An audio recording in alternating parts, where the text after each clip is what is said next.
নমস্কাৰ প্ৰিয় বন্ধু বান্ধৱীসকল আৰু মোৰ শুভমুখী ৰাইজ, আপোনালোক নিশ্চয় ভালে আছে। হয়, ময়ো ভালে আছোঁ। মই আজি আপোনালোকক এনেকুৱা এটা বিষয়বস্তু ক'বলৈ ওলাইছোঁ যিটো আমাৰ সমাজৰ কাৰণে বহুত গুৰুত্বপূৰ্ণ বিষয় বুলি মই বিবেচনা কৰোঁ।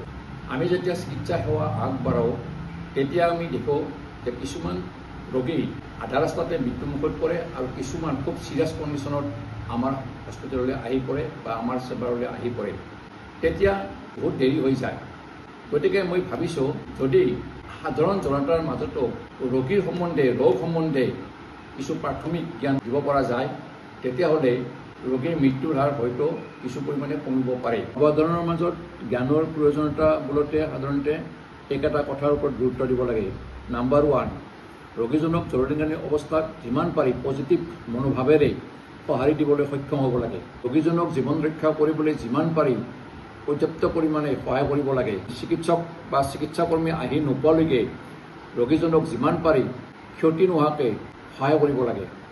ওপৰৰ কথাখিনিৰ পৰা আপোনালোকে নিশ্চয় অনুভৱ কৰিব পাৰিছে যে জৰুৰীকালীন অৱস্থাত আপোনালোকে কৰা সামান্যতম ফলপ্ৰসূ চিকিৎসা বা ৰোগীজনৰ ৰোগ অধিক ক্ষতি হোৱা আগমুহূৰ্তলৈ যিখিনি আপোনালোকে কাৰ্য কৰিলে এই কাৰ্যখিনিকে প্ৰাথমিক চিকিৎসা বা ফাৰ্ষ্ট এইড বুলি কোৱা হয়। জৰুৰীকালীন অৱস্থাত প্ৰাথমিক চিকিৎসা দিবলৈ যাওঁতে জনসাধাৰণৰ মাজত সাধাৰণ জ্ঞান আৰু আত্মবিশ্বাসৰ দৰকাৰ, কিয়নো ইয়াৰ জৰিয়তে ৰোগীজনক মৃত্যুমুখৰ পৰা কেনেকৈ বচাব পাৰি সেই বিষয়ে তেওঁলোকে সম্পূৰ্ণৰূপে সাজু হ'ব পাৰিব। জৰুৰীকালীন অৱস্থাত সাধাৰণ জনতাই চিকিৎসা কৰিবলৈ লোৱা কেইটামান ৰোগৰ প্ৰাথমিক চিকিৎসা কেনেকৈ কৰিব পাৰি এই বিষয়ে উল্লেখ কৰিলোঁ। নাম্বাৰ 1, নাকৰ পৰা তেজ ওলালে। আপোনালোকে জানে নিশ্চয় কেতিয়াবা পৰি হওক বা বল খেলতে বা ক্ৰিকেট খেলতে বা বিভিন্ন কাৰণৰ কাৰণে ধৰক হাই প্ৰেছাৰ বা কেতিয়াবা চাইনেটিজৰ পৰা নাকৰ পৰা তেজ ওলালে আপোনালোকে নাকৰ জৰাত 5 মিনিটমান ধৰি ৰাখিলে নাকৰ পৰা তেজ ওলাটো বন্ধ হ'ব আৰু সেইখিনি সময়তে আপুনি ডক্তৰৰ ওচৰ পাবগৈ। Number 2, food poisoning. Food poisoning হ'লে আপোনালোকে জানে পনীয়া শৌচ হয়, বমি হয়, শৰীৰৰ পৰা তৰ পদাৰ্থখিনি ওলাই যায়, শৰীৰটো একেবাৰে দুৰ্বল হয়। এই দুৰ্বলৰ জৰা মাৰিবৰ কাৰণে আপোনালোকে চেনি আৰু নিমখ মিহলাই 2-3 গিলাচ খুৱাই দিব লাগে। লগতে মধুৰি গছৰ পাত ৰস কৰি উলিয়াই খুৱাব লাগে, কলডিল খুৱাব লাগে, কাচকল খুৱাব লাগে। Number 3, CPR। CPR হ'ল এনেকুৱা এটা পদ্ধতি যিটো পদ্ধতিৰ জৰিয়তে কোনো ব্যক্তি এজনৰ যদি উশাহ নিশাহ বা হৃদস্পন্দন বন্ধ হৈ যায় তেতিয়াহ'লে জৰুৰীকালীনভাৱে বুকুত হেঁচা মাৰি কৃত্ৰিম শ্বাস দি ব্যক্তিজনৰ মগজুলৈ তেজ কঢ়িয়াই নি সেই ৰোগীজনক বা ব্যক্তিজনক আয়ুস দীঘলীয়া কৰিব পৰা এটা পদ্ধতি বা চিকিৎসা। নাম্বাৰ 4, হাড় ভৰি ভাঙিলে বাঁহৰ টুকুৰাৰে বান্ধি দিব লাগে। তেজ ওলালে ভাল চাফা কাপোৰেৰে বান্ধি দিব লাগে। নাম্বাৰ 5, ৰক্তক্ষৰণ।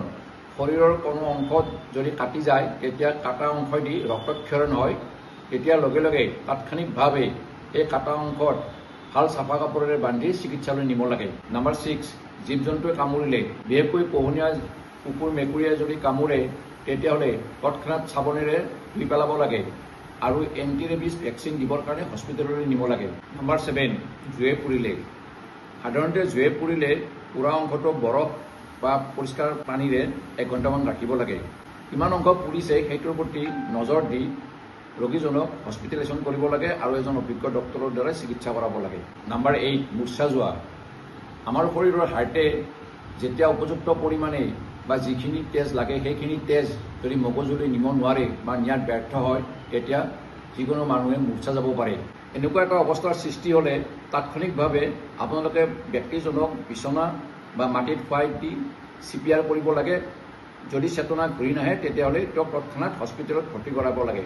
নাম্বাৰ 9, কীট-পতংগ বা মৌমাখি কামুৰিলে। কীট-পতংগ বা মৌমাখি কামুৰিলে আপোনালোকে ভয় নাখাব। কামোৰা ঠাইডোখৰত বৰফ লগাই দিব, ভালকৈ চাবোন পানীৰে ধুই দিব, কেতিয়াও নুখুজাব, এল'ভেৰা লগাই দিব। যদি ৰোগীৰ জটিলতা বাঢ়ি যায় তেতিয়াহ'লে চিকিৎসকৰ পৰামৰ্শ ল'ব। নাম্বাৰ 10, ডিঙিত কাঁইট লাগিলে। ডিঙিত কাঁইট লাগিলে আপোনালোকে ভয় নাখাব, মুখখন ভালকৈ মেলি দি যদি দেখা পোৱা অংশত থাকে তেতিয়াহ'লে চেপেনেৰে বাহিৰ কৰিব, যদি নোৱাৰে তেতিয়াহ'লে আপোনালোকে চিকিৎসকৰ পৰামৰ্শ ল'ব। সাধাৰণতে ডিঙিত কাঁইট লাগিলে যদি বেছিকৈ নালাগে তেতিয়াহ'লে ই নিজে নিজে যায় পানী খাব আৰু পানীৰে মুখখন কুলকুল কৰিব। নাম্বাৰ 11, মচকা খালে। সাধাৰণতে মচকা খালে ক্ৰেপ বেণ্ডেজ লগাই দিব লাগে। যদি ব্যক্তিজনে বা ৰোগীজনে ভাল নাপায় তেতিয়াহ'লে হস্পিটেলত গৈ এক্সৰে এখন কৰাই ল'ব লাগে আৰু তাত অভিজ্ঞ ডক্টৰে চাই যদি ভাঙিছে তেনেহ'লে তেওঁ প্লাষ্টাৰ কৰিবৰ কাৰণে পৰামৰ্শ দিব। নম্বৰ 12, ডিঙিত গাঁঠি লগা। সাধাৰণতে দেখা যায় কিছুমান ব্যক্তিৰ খাদ্য খাওঁতে খাদ্যবস্তু খেলি খাদ্য নলীদি নগৈ শ্বাস নলীদি যায়, তেতিয়া গাঁঠি লাগে আৰু সেই সময়ত মগজুলৈ অক্সিজেন যোৱাত যথেষ্ট বাধাৰ সৃষ্টি হয়, তেতিয়া ব্যক্তিজনৰ বা ৰোগীজনৰ মৃত্যুমুখত পৰিব পাৰে। এনেকুৱা অৱস্থাত আপোনালোকে ভয় নাখাব। আপোনালোকে তাৎক্ষণিকভাৱে এখন হাতেৰে ৰোগীজনক বুকুত ধৰি অলপ হাৱলাই লৈ আন এখন হাতেৰে বুকুৰ ঠিক পিছপিনে মাজভাগত ৰাজহাড়ত কেইটামান জোৰেৰে ঠক্কা মাৰিব লাগে, তেতিয়া তেওঁ গাঁঠি খোৱাৰ পৰা মুক্তি পায়। যদি তেওঁ এই পদ্ধতিৰে মুক্তি নাপায় তেনেহ'লে তেওঁ হস্পিটেলাইজেশ্যন কৰিব লাগে। নম্বৰ 13, সাপে কামুৰিলে। সাপে কামুৰিলে সাধাৰণতে আপোনালোকে ব্যক্তিজনক কেতিয়াও ভয় নুখুৱাব, তেওঁক শান্ত আৰু সুস্থিৰে থাকিবলৈ দিয়ক। কামোৰা অংশৰ অলপ ওপৰত কেতিয়াও আপোনালোকে বান্ধ নিদিব। কামোৰা অংশত কেতিয়াও আপোনালোকে কটা চিঙা নকৰিব। কেতিয়াও আপোনালোকে চাবোনেৰে বা বৰফেৰে ধুই নিদিব। ভুলতো আপোনালোকে বেজ বা ওচৰলৈ নিনিব।